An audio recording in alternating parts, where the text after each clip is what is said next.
Samo kayo, okay.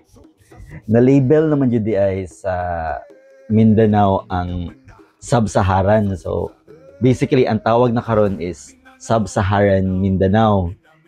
Kasi na ang nanggawas ani. And today, nalingaw kayo ko kay ang tawag di ay sa Mindanao, or no, ang tawag sa Mindanao na is Sub-Saharan Mindanao. Ang sa Davao di, ang tawag nila is Wakandabao. Wakandabao forever.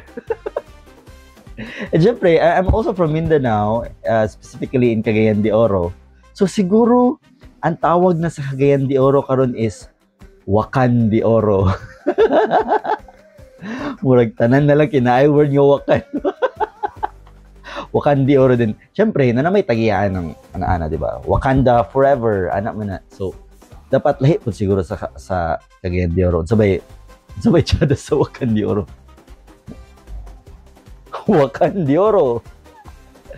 Welcome to Wakan de Oro, the city of golden friendship. So naman eh. Basta guys, come here to Sub-Saharan Mindanao and enjoy, specifically here in Wakan de Oro. Kita-kits lang, just tell us kung naamo diri.